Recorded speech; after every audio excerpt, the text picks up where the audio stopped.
कोई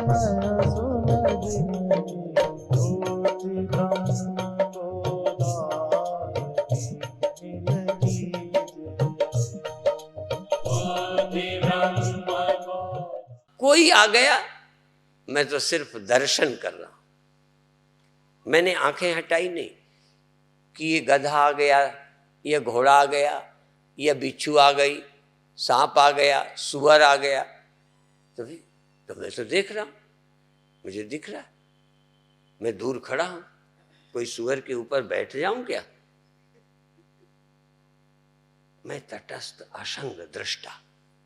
ये एक विधि है। तो कहते हैं कि मेरा यहां आना व्यर्थ रहा क्या? अब ये तुम्हारी समझ पे निर्भर है। यदि ऐसा घर में भी हो जाता था, सब होता, तुम अंदर चले गए, तो यहां भी आके चले गए, फिर यहां आने का लाभ नहीं है। ये काम घर में भी हो जाता, ये ध्यान घर में भी हो सकता था। यदि होता था तो कैसेट लगाए, चले गए ध्यान में, कैसेट बजता रहा, कीर्तन होता रहा, शोर होता रहा, तुम अपने अंदर चले गए। ये एक है। तो फिर यहाँ फिर तो हमारे प्रवचन की जगह शोर में भी यही काम हो जाता, कैसेट में भी हो जाता। पर कुछ कंसेप्ट क्लियर करने के लिए यहाँ आए हो तो समय व्यर्थ हुआ। जो क्लियरिटी होनी चाहिए वो नहीं होगी यदि सुनोगे नहीं।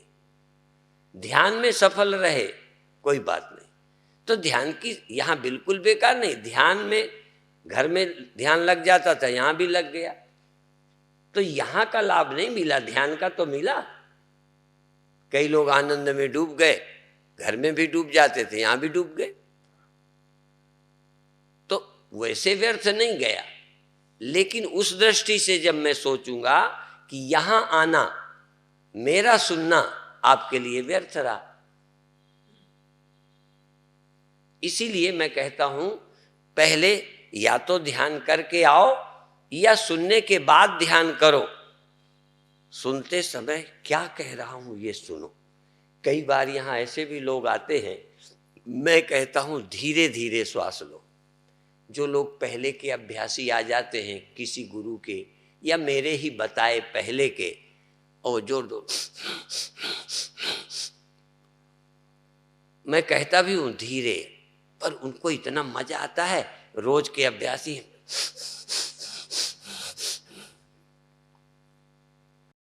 तुम्हें आदत पड़ी है, अब आदत पड़ी है तो वही कर चले। आज मैं उसके भिन्न ढंग से बता रहा हूं। इसको तुम रोज वही करते, यहां सीखने आए हो तो जो मैं बताता हूं वो सीख लो। तुम्हारा तो तुम्हारे पास है ही। जोर जोर श्वास तो घर में ही ले लेते, चिल्लाने का काम घर में कर लेते। जो मैंने कहा वो करो, इसलिए कि मेरी पद्धति सीख सको। इसी तरह जो तुमने सुना है वही अर्थ निकाल लिया। कई बार अर्थ भी तुम वही निकाल लेते हो जो तुमने सुन रखा है, बड़ा गड़बड़ होता है। कई पंजाब में गालियां होती हैं जो हम यूपी में सहज बोल देते। अब तुमने सुनना तो अर्थ तो यही निकाल लोगे।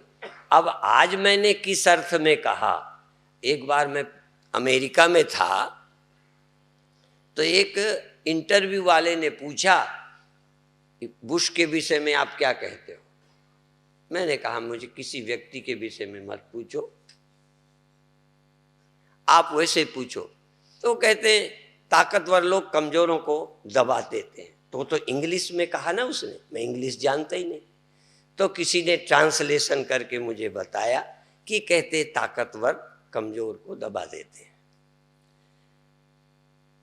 तो मैंने जब हिंदी में बोला, चूंकि इंग्लिश में, मैंने कहा ताकतवर लोग कमजोरों को दबा देते हैं।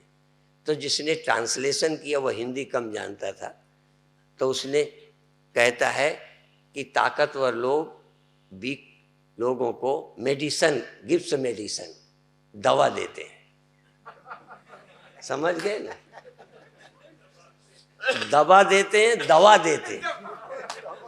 अब देखो जरा सा फर्क है। मुझे इंग्लिश नहीं आई, खैर तो मैंने उससे बाद में पूछा कि आज कैसा रहा, कहने बहुत अच्छा। मैंने कहा आपने ट्रांसलेशन बहुत अच्छा किया।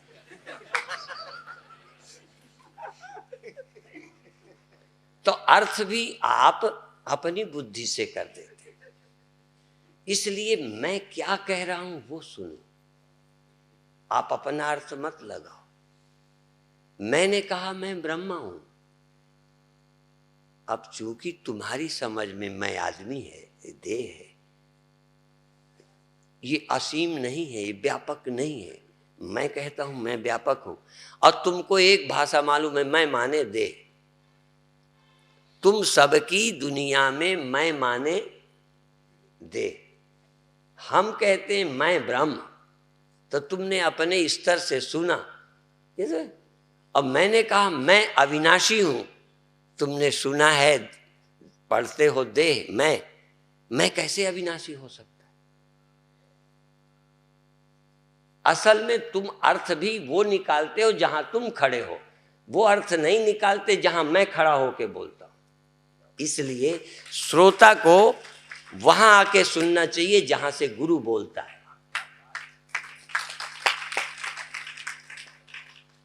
जहां गुरु खड़ा है।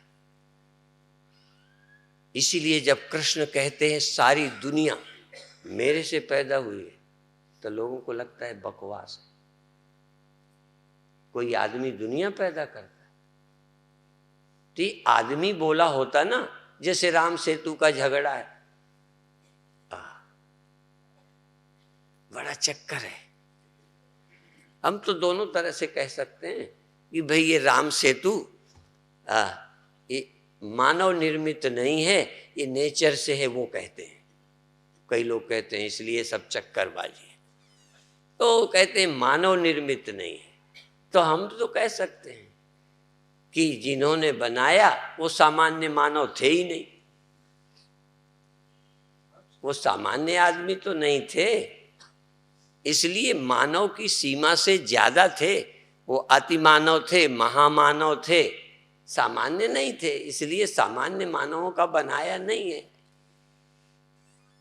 पर चलो किसी का बनाया हो, हमारा इतिहास, हमारे ग्रंथ कहते हैं और गुरु तक कहते हैं। वो जो घर बनाया था ना, वो गुरुवाणी में शब्द आता है कि किसने बनाया, तो कहने लगे जिसने सीता के रक्षा के लिए, रावण के मारने के लिए जिसने पुल बनाया था, उसी ने घर बनाया। अब ये सोचने वालों का अपना अपना तरीका है। हम सोचते कि जितनी हमारी पहुंच है वही तो अर्थ निकालेंगे। अर्थ भी क्या, हम वही ग्रंथ जब पढ़ते थे तब अर्थ दूसरा निकालते थे। वही अब शब्द वही, ग्रंथ वही, वाणी वही, अब अर्थ ही बदल गए। जब हम बदल गए ना, तो सब अर्थ बदल गए। इसलिए आप ज्यों ज्यों बदलते जाएंगे अर्थ ही बदल जाएगा। ये जन्म का अर्थ बदल जाएगा। अब ये संसार का अर्थ यही मृग तृष्णा है, मृग जल है, और यही गोविंद का रूप है। अब देखो, समझाने के लिए गुरु कहते हैं कि ये सब ऐसा ही है, माया जाल है, फिर वही गुरु कहते हैं सब परमात्मा है। शायद गुरु भी बदलते रहते हैं बातें, कभी कुछ कह देते हैं, कभी कुछ कह देते हैं, है ना। कभी तो कहते हैं फंसाने वाला है, माया है, और सब गोविंद है। समझ आ जाती है बात। भगवान कृष्ण कहते हैं अमृतम चैव मृत्युश्च सदसच्चाहमर्ज। मैं अमृत भी हूं, मृत्यु भी हूं, मैं सत भी हूं, मैं असत भी हूं, मैं सब कुछ हूं, मैं कुछ नहीं हूं। मुझ में संसार रहता है, मैं संसार में नहीं रहता। कभी कहते हैं मैं संसार में हूं, संसार मुझ में है ही नहीं। लो, ये चारों तरफ से ऐसे ऐसे बोलते हैं और हमें कहीं शक नहीं होता। जो भगवान बोलते हैं सब अब समझ आता है। ये इसलिए कहा, ये इसलिए कहा, ये इसलिए कहा। आज जैसे हमने कहा, अब हमने कोई बात कही, यदि तुम्हारी श्रद्धा नहीं है तुम्हारा स्तर नहीं है, तो कहोगे स्वामी जी तो ये खंडन करते थे, स्वामी जी तो ये कहते थे। अब जो तुमने अर्थ निकाला है वो तो तुम्हारा अर्थ है। अच्छा, स्वप्न में देखा स्वामी जी ने हमें डांटा, मान लो देखा, तो जाग के प्रचार करो स्वामी जी तो हमें डांटते थे। हमने कब डांटा? कहीं स्वप्न में। तो हमने कहा वो तो तेरा स्वप्न का गुरु था, मैं तो था ही नहीं। तेरे स्वप्न के गुरु ने तुझे डांटा, वो डांटने वाला गुरु तो तूने बनाया था, तेरे ख्याल का गुरु था।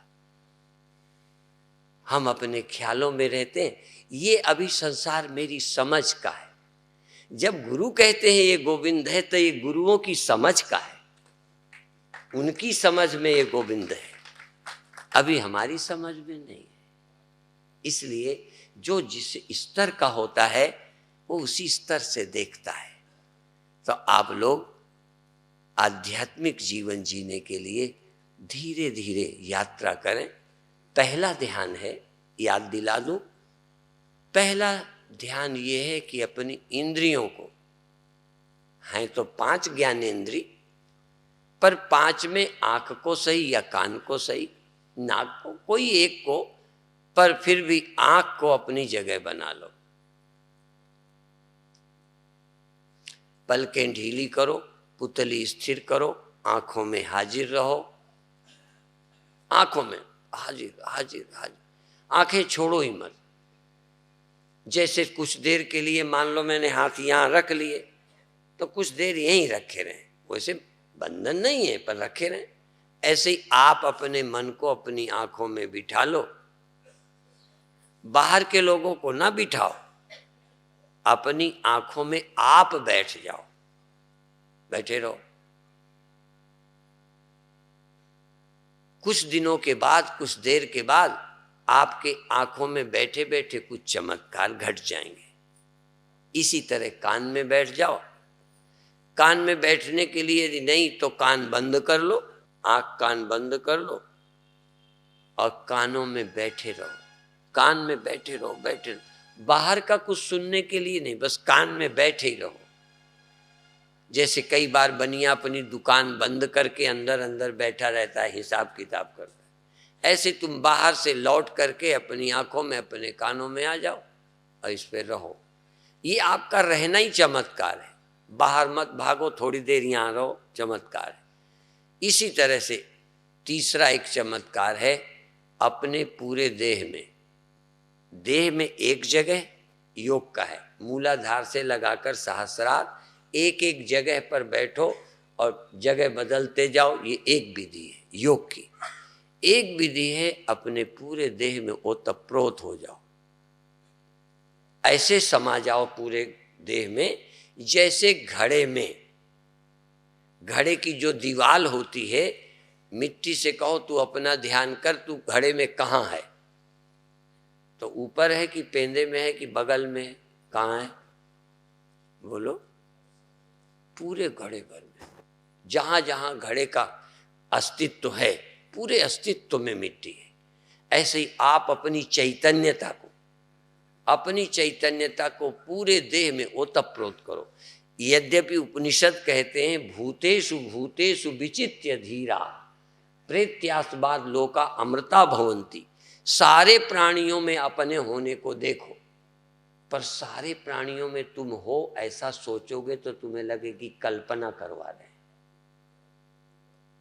मेरे में तुम हो, इस दीवाल में तुम हो, सब प्राणियों में कल्पना लगेगी, लेकिन तुम अपने पूरे देह में जाग रहे हो। पूरे देह में आप जागो और जागो, धीरे धीरे क्या होगा, देह खो जाएगा, चैतन्य रह जाएगा। कैसे खो जाएगा? जैसे मिट्टी घड़े में जाग जाए, मिट्टी अपने को हाजिर पाए, तो कुछ देर के बाद मिट्टी ही हाजिर मिलेगी, घड़ा तो वहां ही नहीं। एक जगह हाथ लगाओ घड़े में और बताओ ये घड़ा है, जरा लगा के बताओ कहाँ घड़ा है। जहां हाथ लगाया मिट्टी को तो नहीं लगा। ऐसे ही आप देखो, आंख कहाँ है, कान कहाँ है, पहले ढूंढो और फिर तुम आँख में तुम हो कि नहीं, कान में हो कि नहीं, सिर में हो कि तो चमड़ी में हो कि नहीं, तुम कहाँ नहीं हो, पहले ऐसे हो हाजिर। और ढूंढते ढूंढते तुम तो मिलोगे, शरीर तुम में खो जाएगा। मैंने जब ध्यान किए हैं तो मैंने एक उदाहरण ही चित्र बनाया। एक दिया जल रहा है, फिर एक दिया जला, फिर उसके ऊपर दिया बनाया, फिर उसके ऊपर दिया बनाया। फिर मैं उज्जैन में था जब इसका बनाया तो देखा पहले वाले में बर्तन बड़ा था साफ, दूसरे में बर्तन धीमा पड़ा, तीसरे में और, चौथे में फिर रोशनी रह गई, बर्तन ही गायब था। इस तरह से शरीर गायब हो जाता है ध्यान करते करते।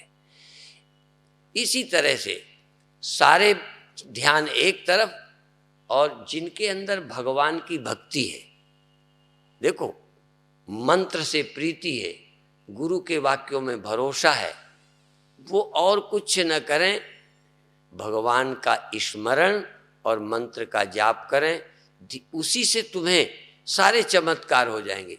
न कुंडलनी की जरूरत, न चक्रों की जरूरत, सिर्फ नाम सुमिरन करें प्रेम से, उसी में आप खो जाएंगे, चमत्कार हो जाएंगे।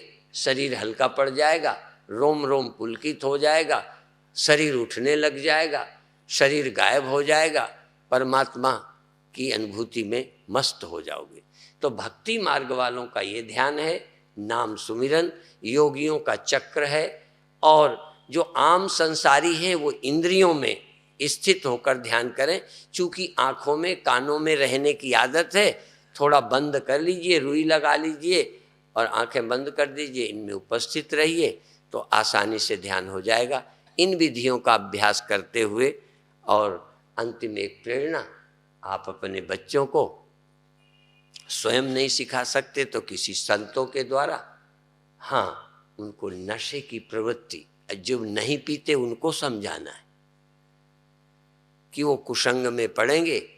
पीने वाले गुरु टीचर, पीने वाले बड़े बच्चे तुरंत मिल जाएंगे तुम्हारे छोटों को, उनको भी आदत डाल देंगे। बहुत बचाना है कुसंग से। गधे को कुसंग से बचाने की जरूरत नहीं, किसी पेड़ को कुसंग से बचाने की जरूरत नहीं है। ये मनुष्य को कुसंग से बचाना पड़ेगा, क्योंकि तुरंत ही किसी के प्रभाव में आके गलत रास्ते पकड़ लेता है। इसलिए आप अपने बच्चों को नशे से बचाएं। जो पीने खाने लगे हैं उनको भी किसी के द्वारा संस्कारित कराएं, उपदेश कराएं, ध्यान सिखाएं, जिससे नशे की लत छूट जावे। और किसी आते हुए जीव की हत्या करना, सृष्टि में आने से रोकना, ये बहुत बड़ा अपराध है। इसलिए अपने पेट के बच्चे को मारना नहीं चाहिए। तुम मारोगे भी, सच्ची घटनाएं ऐसी हैं। एक ने अपने 3 बच्चे थे, चौथा पेट में था, वो हमसे मिला, ये सच्ची घटना है, मैं व्यास गद्दी से बोल रहा हूँ। मिला, कहता है उसे हम नष्ट कर देंगे। हमने कहा रितम भरा रखती है, दे दो, दे देना। कह नहीं, घर के नहीं मानते। मैंने कहा शर्माते हैं, लज्जा लगती है, क्यों नहीं दे देंगे। हमने कहा मार देना बुरा है कि दे देना बुरा। हमने कहा किसी को पता नहीं चलेगा, जैसे मार देने का पता नहीं चलेगा ऐसे ही दे देने का पता नहीं चलेगा। वो रीतम भरा के यहाँ बच्चे हैं, हम दे देंगे, लेकिन दिया नहीं, मार दिया। देखो, और ये तो संयोग की बात कहूँगा, मैं नहीं कह सकता, चूँकि मैं जो नहीं जानता कैसे कहूँ। लेकिन एक बारात में वो बच्चों सहित कहीं जा रहे थे तो एक्सीडेंट हुआ, उसमें 3 में से एक बच्चा और मर गया। एक मार दिया, एक मर गया, 2 रह गए।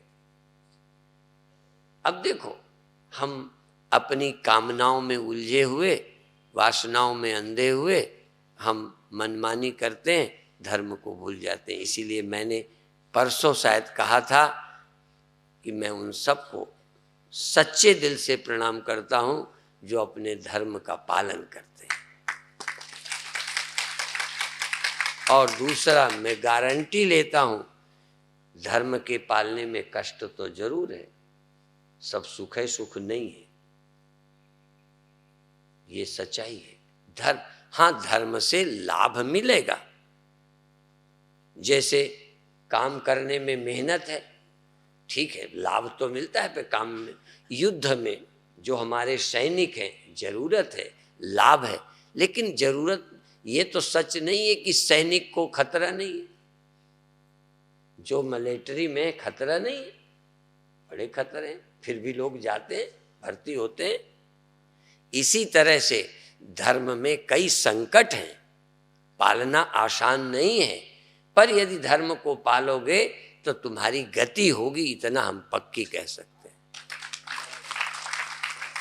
इसी तरह ध्यान भी, कभी कभी सुख मिलता है, जिनको सफलता मिलती, पर नहीं अभी सुख मिलता तो भी भजन का लाभ है। इसी अर्थ को गोस्वामी जी ने कहा है, खेत पड़े पे जामी है, उल्टो सीधो बीज। इसलिए तुलसी अपने राम को रीझ भजो चाहे खींच। मन लगता है तो भी भजो, नहीं लगता है तो भी भजे। कहने में नहीं लगता तो क्या फायदा। देखो ये ध्यान रखना, मन लगता है तो दो फायदा, मन लगा आनंद में डूब गए तुरंत फायदा, और बाद में मिलेगी मुक्ति। ठीक है, अभी मिला आनंद, बाद में मुक्ति। मन नहीं लगता तो अभी तो आनंद नहीं मिला भजन करते में, नरक सा लगा, टाइम पास करते, कब मौका मिले घड़ी देखते रहे, जल्दी छोड़ दें जल्द। लेकिन यदि आपने भजन किया है तो उसका लाभ तुम्हें मिलेगा ही, वो जा नहीं सकता। इसलिए नहीं मन लगता। अच्छा, दवा कड़वी लगती है तो फायदा नहीं करती। अब कोई कहे कड़वी है इसलिए फायदा ना करेगी, ये कोई नपना है क्या। भजन में मन नहीं लगता तो लाभ नहीं है, ये हमारा गणित नहीं है। पर यदि मन लगता है तो कहना ही क्या है, फिर तो भजन में भी आनंद मिला, बाद में जो लाभ होगा होगा।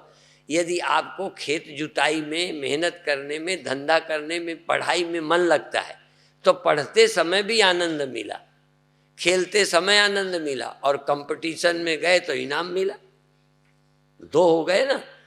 और यदि मन नहीं लगता, पढ़ रहे हो तो कोई लाभ ही नहीं होगा, ऐसा नहीं है। इसलिए मन की चिंता छोड़ दो, निर्णय करो कि हमें भजन करना है, निर्णय करो कि ध्यान करना है, निर्णय करो कि धर्म का पालन करना है। कोई कष्ट हो तो कष्ट की चिंता मत करो। इलाज में कष्ट होता है पर बाद में आराम आता है, इसलिए कष्ट के बाद भी आपको लाभ मिलेगा। इतना ही कहकर अभी समाप्त करते हैं। कोई चीज़ कहने में बुरी लगी हो, कोई लोग कहते हैं हम तो माफ़ी मांग लेंगे। क्यों मांग लेंगे?